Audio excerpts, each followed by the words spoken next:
H trap ಶಾಸಕ ಮುನಿರತ್ನಗೆ ಈಗ ಮತ್ತೊಂದು ಸಂಕಷ್ಟ ಎದುರಾಗ್ತಾ ಇದೆ. ಪ್ರಾಸಿಕ್ಯೂಷನ್ಗೆ ಅನುಮತಿ ನೀಡಬೇಕು ಅಂತ ಸ್ಪೀಕರ್ಗೆ ಮನವಿಯನ್ನ ಮಾಡಲಾಗಿದೆ. ಭ್ರಷ್ಟಾಚಾರ ಆರೋಪ ಹಿನ್ನೆಲೆ ಸ್ಪೀಕರ್ ಅಂಗಳಕ್ಕೆ ಈ ಪ್ರಕರಣ ಈಗ ಬಂದಿದೆ.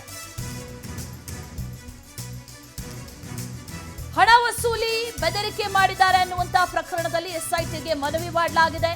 ಬಿಬಿಎಂಪಿ ಗುತ್ತಿಗೆದಾರನಿಗೆ ಬೆದರಿಕೆ ಹಾಕಿದ್ದಾರೆ, ಹಣ ವಸೂಲಿ ಮಾಡಿದ್ದಾರೆ ಅನ್ನುವಂತ ಆರೋಪ ಕೂಡ ಇದೆ.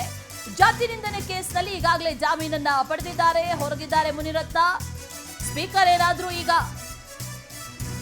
ಈ ಪ್ರಕರಣಕ್ಕೆ ಸಂಬಂಧಪಟ್ಟಂತೆ ಗ್ರೀನ್ ಸಿಗ್ನಲ್ ಏನಾದ್ರೂ ಕೊಟ್ರೆ ಮುನಿರತ್ನಗೆ ಮತ್ತೆ ಸಂಕಷ್ಟ ಅಂತೂ ಖಂಡಿತವಾಗ್ಲೂ ಫಿಕ್ಸ್ ಅಂತ ಹೇಳಲಾಗ್ತಾ ಇದೆ.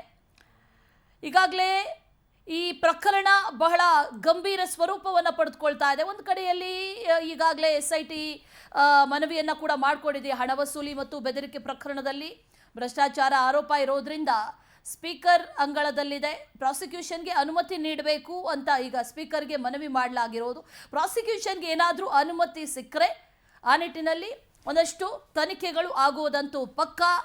ಮುನಿರತ್ನಗೆ ಮತ್ತೆ ಸಂಕಷ್ಟ ಕಟ್ಟಿಟ್ಟ ಬುತ್ತಿ ಅಂತ ಹೇಳಲಾಗ್ತಾ ಇದೆ.